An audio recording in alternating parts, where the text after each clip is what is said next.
What it do?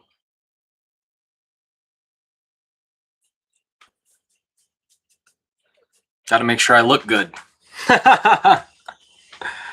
What is going on? This is the first ever live YusofPlays episode. Why am I doing it, you ask? Wow, my glasses are really crooked. Boy. Why am I doing it? Because I don't feel like bringing out the producer's iPad to record. Don't feel like editing, which I don't even do, and don't feel like uploading. So why not just go direct feed to the audience, live and in color? YusofPlays number 17? YusofPlays number 16. That's right.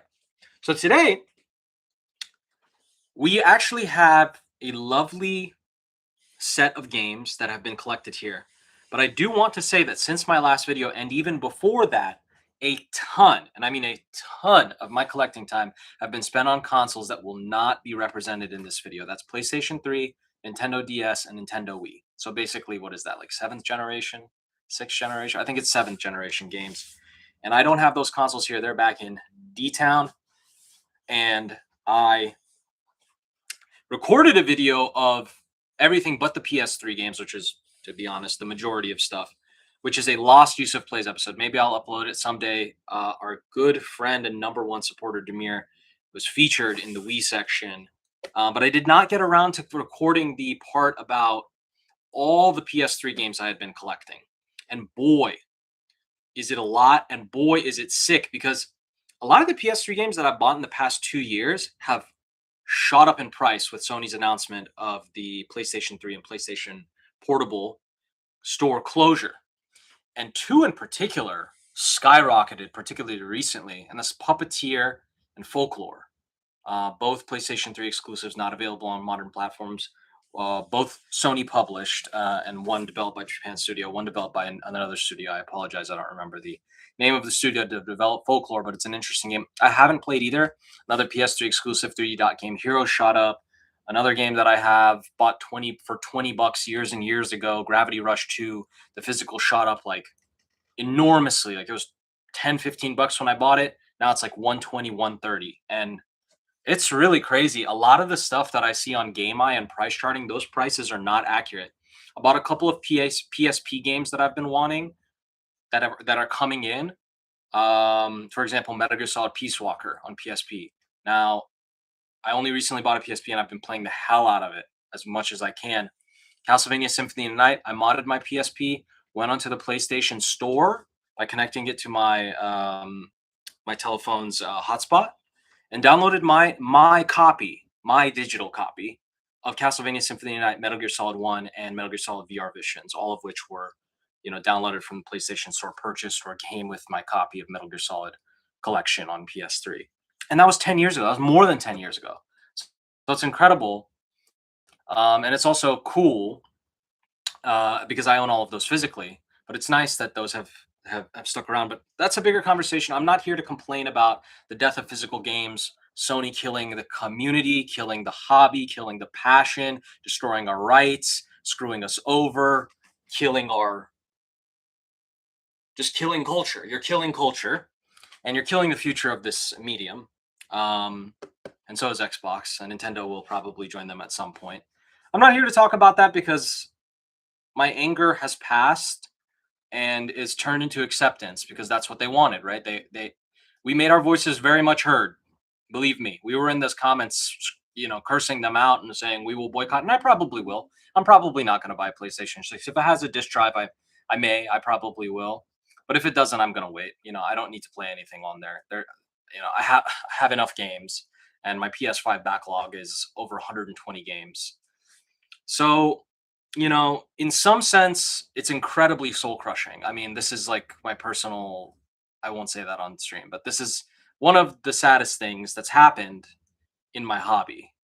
And one of the saddest things that's happened to me, which, that means I've led a blessed life, and I really am happy for that. But also at the same time, And I don't buy any of the "it was inevitable, you need to get over it," etc. stuff. I have a million arguments against that, but we won't get into it. We're just kind of here to talk about the games. Maybe I'll make a Yusuf Speaks video in the future discussing that.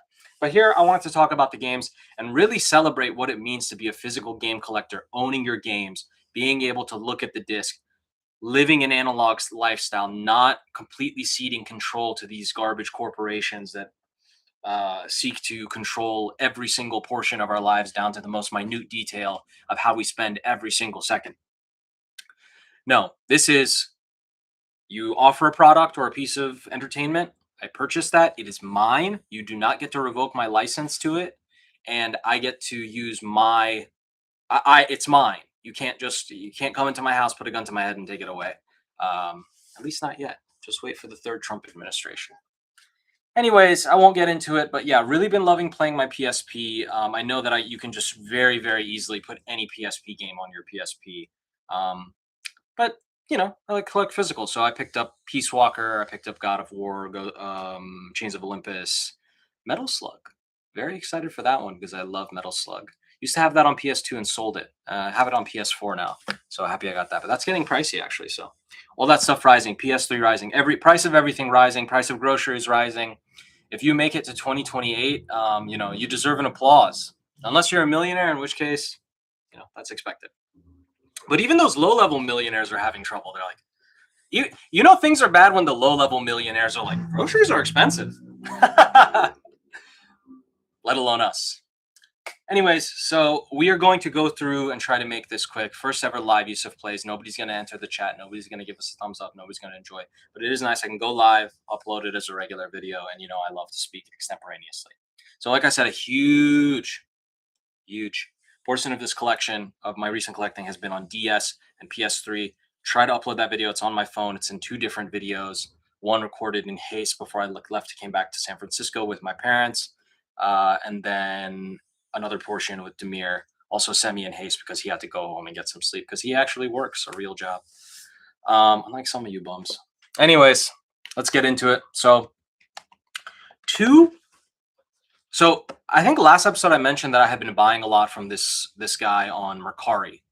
And I don't remember your name right now, and I apologize, but he just would be he gives you 15 to 20% off in a bundle, plus you can haggle with him. He's just selling in bulk and quickly, and I respect that because people are trying to sell games for way too much now. But he's just selling very, very common Xbox, Wii, PS3, 360 games, DS, stuff like that. And a couple common ones that I picked up include Titanfall.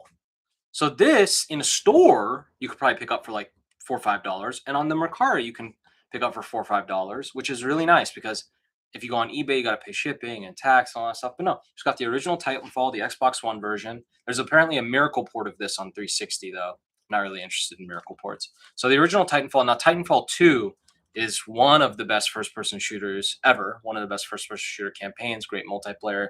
Not sure if it's really alive anymore. And they never made Titanfall 3. And I have not played Titanfall 1. I don't even think it has a campaign. I think it's purely multiplayer. So, probably going to be tough to find a lobby, but hopefully it has bots. Titanfall 2, I have back there. And absolutely stunning game. Next game also on Xbox One I have a lot of good memories with. I played it originally on PS3 when it came out, and I loved it. I sunk probably like 40, 50 hours into it, maybe more. It's one of those. That was during the peak of my gaming time, the early PS3, middle cycle PS3 era. Glad to say that there's a wonderful definitive edition on the game on Xbox One, since Microsoft bought the company that made it and now is going to unceremoniously close them. And that's Arcane's Dishonored. We've got the definitive edition here on Xbox One. Highly, highly, highly recommend this. I don't know if 2 or Death of an Outsider are as good. I also picked those up recently.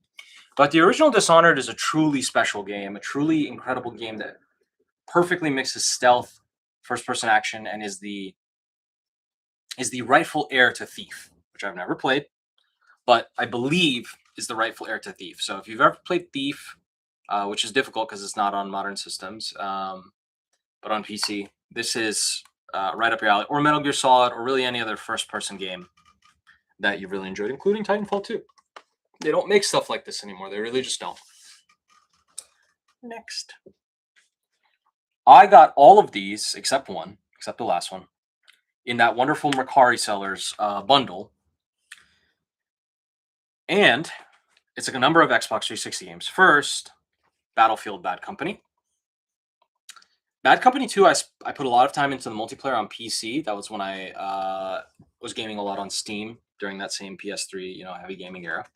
Have not played the original Bad Company, but Bad Company 2 is phenomenal and beloved.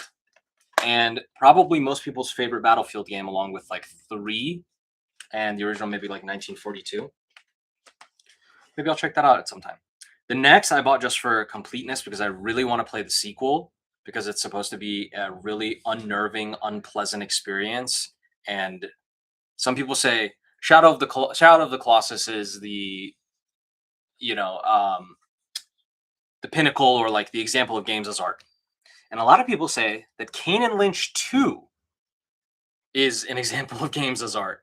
An unpleasant experience that is not fun to play, but has a very succinct, particular aesthetic that it imposes upon you. Kane and Lynch 1, not so special. Just sort of like a standard, I guess, third-person shooter. But could be interesting. Could be like a sort of, if you like Heat or other crime movies like Heat, maybe I like Kane and Lynch. In my last video, I discussed getting Tom Clancy's Rainbow Six Vegas 2, which I remember a friend of mine, Nick, playing a lot on his Xbox 360 in the good old days. And then I also picked up Rainbow Six Vegas 1. So, a lot of these Tom Clancy games are actually they're military propaganda. I mean, not even like hiding it. Military propaganda, but they're pretty good games supposedly. And Tom Clancy's Rainbow Six Vegas 1 and 2 are part of that hot streak that they had in the early 2000s. We'll talk about Tom Clancy actually again in the next section. But got picked up Rainbow Six 1, and I was happy because I took a gamble on this because I had a sticker here and I couldn't tell based on the Mercari listing like if it was on the art or on the box. And when I came, I took the sticker. There was multiple. I took it off the box and I was like, okay, I see one in there. I opened it up and it just slipped out. So I really want to shout out people who sell video games. Obviously, he didn't do this, but I want to shout out video game stores that don't stick the sticker on the art. It is a disgusting practice. It is truly, truly insane and deranged. So thank you for just having a sticker, putting it in the spine, having it a little fold, and it can slip right out when you don't need it. It's just a piece of paper. Don't make somebody have to experience that. Next is a game that I think is interesting because a lot of people hated it when it came out, and now it's sort of been reappraised. Now, this edition of the game adds some stuff. So basically, I'll just show it. Doom 3 BFG edition on 360. Now, you can play this on modern systems, but, it was just like, why not just throw it in there? It's fun. So Doom 3 BFG edition on Xbox 360. So when Doom 3 came out, everybody complained about how it had horror elements and you couldn't have your flashlight on and shoot at the same time. This is my understanding. Then they were like, oh wow, people are really hating our game. We need to address this. So then they released a BFG edition, which allowed you to have your flashlight on and be able to shoot and fix a bunch of other stuff that people complained about. And then some years later, or maybe now, people are like, actually, the original Doom 3 was better because it created a limitation for you in play where you had to choose, sort of like in Resident Evil 4, the genius, or one of the genius parts of Resident Evil 4, is that you can't shoot and move at the same time. Hush. So, same thing here. Flashlight, shooting. Excited to try it out. Actually, never played Doom. I've only played Doom 2016, which is one of my favorite games ever, but haven't played the original Doom. Haven't played Doom Eternal. Haven't played Doom 64, Doom 2, or Doom 3. Next, I've been on a racing game kick. I don't know why, but I've been really wanting to just maybe it's time to become a car guy. I don't think so, but I have been on a racing game kick. So thankfully, I had a really nice clean copy of PGR3, Project Gotham Racing, Xbox's other beloved, more arcadey rather than sim arcade series. And Project Gotham Racing 1 is where Geometry Wars came from. It was just a bonus game in Geometry Wars. So PGR3, they say, is the height of the series. I think John Linneman discussed it in an Xbox video maybe Xbox 360 launch titles. So actually might have to boot that up. That's fun. Now this next one, I actually had multiple games in it, but I wanted this, and the price was going up. The price on price charting was not accurate, but I'm excited to have it because I think it's super cool collection of games, and that's Assassin's Creed Heritage Collection. So this is a 5-discer. This is a chunky boy. We've got 1, 2, Revelations, Brotherhood, and 3. It's quite a lot. Yeah. So basically the Ezio trilogy, and then I have that, I'm going to sell it. And I was like, well, why not just get this and have 2 more games all in one package in a really sweet, European case. And so I did that, and I got a good price for it, but because all the other listings were very expensive, and thankfully, they didn't show the picture, but I was like, let me take a gamble, and thankfully it came intact with the manual and with the inserts and all that sort of stuff, and yeah, just super cool. Excited to maybe get into that. I did boot up Assassin's Creed 1, and the directing, like the actual direction of the opening cinematic is phenomenal. Like I was taken aback. I was like, wow. Was this directed by Michael Mann? Like Kane and Lynch? Alrighty. Next, I got a good deal on some common Dreamcast games. And I was excited for this. Actually, the gentleman I bought this from sent me one of the wrong ones. So he very kindly, this was very, very kind of him, and shout out to him. He sent me the one that I originally asked for. So it's nothing special.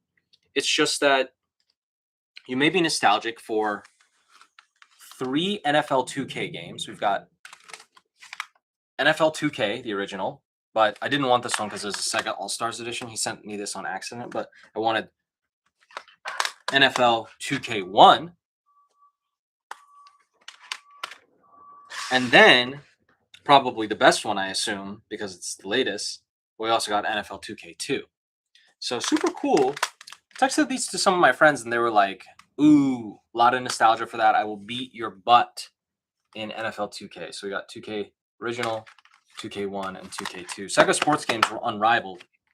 And actually, this is not new, but I got NBA 2K2. So shout out to AI, the player, not the garbage they're destroying the world with. Speaking of Tom Clancy, also in that bundle came the original Tom Clancy's Rainbow Six. So we just spoke about Rainbow Six Vegas, and here we have the very original Rainbow Six on Dreamcast. I think it also launched on PS1, but it's pretty much universal that a Dreamcast game is going to be better than a PS1 version of it. Also, delightfully, Sega GT, fun little arcade racing game. Again, Sega sports games, unmatched. And what I most wanted, and the reason that I bought these, he had like a 5 for free shipping if you buy 5 or more. Been wanting this for a while. I don't know why, but something about it. But it just cost a little too much on eBay to get it shipped, plus tax, plus everything, and especially good condition copies, because everybody was getting this. Had the Sega Greatest Hits, or it was just in really bad condition. But that's Virtua Tennis, the original. Virtua Tennis 2 never came to the United States. I think it was only published in Europe and Japan. But original Sega Virtua Tennis, this has a really high Metacritic rating. Like I think it's like 90 plus. So back in the day, sports games actually tried to do something new and amazing every year and push graphics and push modes and push control and so on and so forth. So I'm very excited actually to, I would love to have someone come over and play some Sega sports games with me, particularly 2K2, NFL 2K2, and Virtua Tennis. So come hang out, guys, and we'll play Dreamcast. So, for the first time ever on YusofPlays, we're actually not going to be talking about a game. I picked up some physical media that is not a video game, but it will transition into the next thing that I'm going to show you. So, I got one of my favorite films of all time and a film that I've really been wanting to see, both in the Criterion Collection sale. I tried not to go too crazy. I only got 2 movies. So, that's going to be Days of Heaven, one of my favorite movies of all time, and I had the pleasure of watching this again with my parents and the producer. And boy, is this just a beautiful, incredible, just God-touched film, man. I mean, this is just go watch this. just go watch Days of Heaven. Preferably in 4K without the compress. Now, Criterion Channel is good among streaming services, but just get it raw, uncut. See Nestor Almendros's incredible cinematography. See Terrence Malick just go nutty and just feel it in your bones, man. Just beautiful. And then Sorcerer, excited to watch because I've actually never seen a William Friedkin film. Yes, I have not seen Exorcist or French Connection. I started French Connection, but for whatever reason, I tapped out. But Sorcerer, they say, is just absolutely incredible. And buddy of mine, Bijan, he was like, "Yeah, you should watch Sorcerer first before Wages of Fear, to have no sort of expectation." I was like, "Oh, that's cool, good," because I got this instead of the Wages of Fear 4K. So Criterion Collection is fantastic. And some people say, why doesn't gaming have its own Criterion Collection? Well, first, that's difficult because gaming is tied to hardware, whereas films you can watch on any Blu-ray player or DVD player or whatever. But the closest thing that we have is from a wonderful physical publisher, Lost in Cult. They have not done games before recently. They actually did gaming related like art books, magazines, vinyls, things like that. Some really incredible stuff, really, really high quality. But they just started doing games, and I ordered their first two games, or two of their first games. I actually forgot. It took so long to ship, like probably like 6 months to a year to ship. I actually forgot that I had ordered them or that they were supposed to be delivered until I checked my email. I was clearing out all my emails, and I saw that actually it says they had been delivered and not picked up, so they had returned to Seattle 2 months ago. And I was like, oh my God, like, am I not going to get my games? Like, these are super rare and going to be in high demand. And also, I just want to have them. I ordered them. I spent a lot of money on them. Thankfully, I emailed them and they were like, we'll check with our people. And they had them and I got them like 2 days ago. So I'm super excited for that. And I want to get some other ones, but for now, since they're pricey, I got Immortality and I forget the name of this. Thank you. Thank goodness you're here. So Immortality and Thank Goodness You're Here. So this is more of like so this is from the developer of Her Story, if I'm not mistaken. And this is just so lavishly like just so decadent. Like you got the game in a super high quality. You've got like art cards, you've got a manual, not even a manual, but like something describing the game, like an essay sort of. So basically like Criterion Collection stuff. And this beautiful, beautiful slipcase. Wow. I mean, that is just nice. So, and then Thank Goodness You're Here, same thing. Lovely art. I mean, this is like an art piece, you know. They commissioned the artists, and I got this one on Switch rather than PS5. Not really a graphically taxing game. Same thing. Got your lovely art booklet and your, I think it's like art cards or something like that. So that's super exciting. They did Animal Well, which I unfortunately did not get, but that's okay. I own like 4 physical copies of that game. It's shameful, and I still haven't played it. So that's the check out Lost in Cult 100%. I'm probably gonna pick up Arco. Pasha, stop eating that. Beep beep. Say hello. Say hello. Okay. For some reason, I had the idea in my head that I was gonna get a PSVR 1, and then I didn't. Thank God. I still want to, but I was really worried about Double Fine closing, one of my favorite game studios. So I picked up Psychonauts Rhombus of Ruin, which is a PSVR 1 game that I can't play. And it does include a voucher for original Psychonauts, but it's expired. So I got Rhombus of Ruin. And I love Psychonauts. It's one of my favorite games of all time. So maybe one day I'll get a PSVR 1. Why not? More PlayStation. This game I think is going to get expensive, so I had to pick it up quickly before it does. Wolong Fallen Dynasty on PS5. This is a Team Ninja action game. If you enjoy Neo or Pasha, come on. If you enjoy Neo or Ninja Gaiden, they are the developers of those. Just put out Ninja Gaiden 4, put out Neo 3. So they really Rise of Ronin. So they really put out games at a good pace. And if you like those sorts of games, which a lot of people do, you'll like Wolong. Sorry, my cat is going crazy. Next, in protest of GTA 6 being launching as a a download code in a box or basically digital only, got Grand Theft Auto the trilogy on PS4. Now this launched in a sorry state. They fixed it, and people say that it's now a pretty good way to play the original GTA trilogy. Or not, sorry, not the original, the PS2 GTA trilogy. So we'll have to check that out.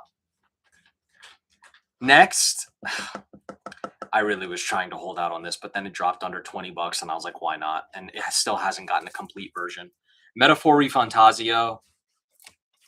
I'm probably going to regret this because I'm not going to play it within like the next 2 years. And then in 2 years, they're going to put out the super duper,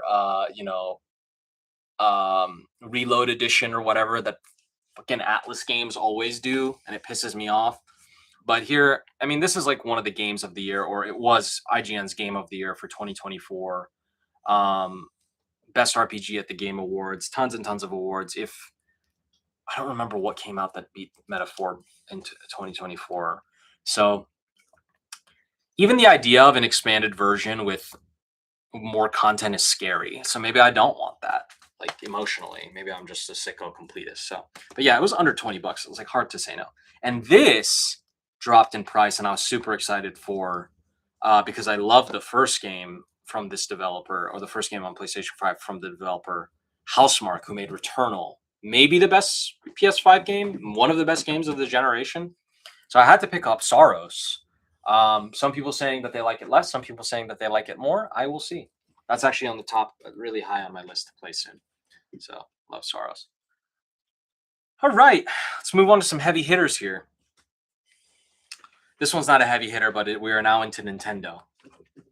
Mario versus Donkey Kong. It was on low sale, so why not? Not much to say here. Just a remake of a Game Boy Advance game that is just okay. Pretty good, you know. Like I like puzzle games, so I'll probably like Mario versus Donkey Kong. Next one was pricey. Got it all the way from England. Super Rare Games, the limited physical publisher, did a physical edition of a game that I have had on my wish list on Steam for a really long time, and finally came to consoles this year, I believe, or maybe last year. Finally released a physical edition of it, and I'm super excited because they say this is one of the best Zelda-likes to release in years, and that's Mini Shoot Adventures. Now, I want to recommend this highly to my viewers, my friends, because this, I think, is one of the best indie games to release in the past few years, and I've not played it, but from what I hear, is a fantastic game. If you miss the old Zelda formula, this will scratch that itch, and is just excellently done. And is a you play as a spaceship, so it's sort of like a shmup mixed with a Zelda game. I mean, an incredible concept, an incredible mashing together of two genres, and came with a sticker, came with some super rare stuff. Not really important, but Gecko Gods, they're advertising their new game. That actually looks really interesting. I might check that out. I don't think it's on console yet. It might be. Okay, so now the big boys. I want to finish this off with a medium boy and a gargantuan boy, a ginormous boy. The most expensive game I have ever purchased. So I've purchased this game before and returned it because it wasn't in the condition that I thought it was based on pictures on eBay, and picked this up from a gaming group. Surprised nobody wanted it because it's an all-time classic, but it didn't come with like some of the inserts, and I already had the manual for whatever reason. I picked up, I got an extra manual of it, and then I got the manual in here, and the game in great condition, and the box in phenomenal condition. That's the original Donkey Kong Country. Excuse the glare, it's in a protective case. We've got the original Donkey Kong Country on Super Nintendo, and boy, it's in lovely condition. Got this for under $100. Can you believe that? It didn't come with the inserts and stuff, but you can just get that separately. It's like it's like a notice and an ad for Nintendo Power, and then the software license notice or whatever. So who doesn't love Donkey Kong Country?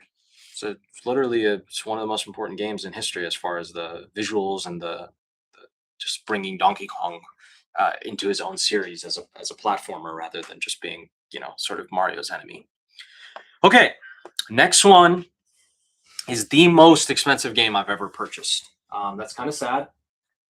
Maybe I shouldn't have done it, but it was just too cool to pass up, and I've never played it. And this game is not available to play on any modern console. A remake of it is available to play, but this absolutely titanically important game in gaming history is not available in its original form on any platform, and subsequent ports of it on earlier platforms are not as good. And I'll discuss that in a second. But so I've discussed in my last video the absolute Super Nintendo bangers that I've been getting. We have the trifecta of Super Metroid, Super Mario World, and Link to the Past. Now we have Donkey Kong Country, we have Star Fox, we have Super Punch Out. I mean, there's plenty more, but I just had to have, for whatever reason, I was hankering for a phenomenal copy of Final Fantasy III, also known as Final Fantasy VI to everyone else in the world, to the Japanese, I guess. But this absolutely gorgeous copy of Final Fantasy III, which includes the map, which includes the poster, which includes a great manual, which has the game and includes a great box, is just beautiful. It's funny because I was playing Helldivers and I was fiddling with the box and just making sure everything was in there, opening it up for the first time, putting it in a new protective case, and I was on mic with my buddy Stu and another random dude, and I was like, "Sorry, I'm handling something very delicate, a game I got for," and I named the price. I won't say it here, but he was like, "How much?" Under 500, don't worry. Anyways, Final Fantasy III, phenomenal condition. I want to thank the guy who sold it to me on Facebook. This game will only appreciate in value because you can't play the original, but also it's just one of the greatest RPGs of all time. We peaked, though many will say in the PS1 era, but I believe the Super Nintendo era, and I want the 3 other phenomenal all-time great RPGs on Super Nintendo. Now everyone knows, a lot of people have been saying famously. It's very few things are. It's famously known. No, but I'm not going to. Famously, my holy grail is Chrono Trigger Super Nintendo CIB. Famously, it's not actually famous. Like 2 people know that. Probably not even that. But anyways, Chrono Trigger Super Nintendo CIB, Chrono Trigger, Mario RPG, Earthbound, and this, I think, are the 4.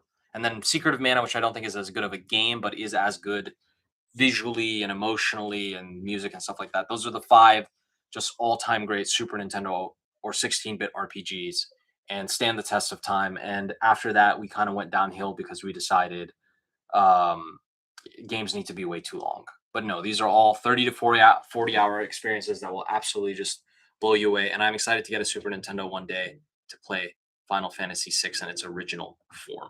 So this was ported to PS1, but had way too many load times. Otherwise, it's pretty much the same. Maybe some translation changes. And then also Game Boy Advance, but instead of load times, the music and visuals were downgraded. So that's everything. Those are the hitters. So we got some phenomenal stuff, shout out, big boys going crazy, man. Yeah, just spend your money wisely, folks. Anyways, thanks for watching the first ever live Yusuf Plays. Very exciting stuff. That's it. I really got nothing else to say. Thanks.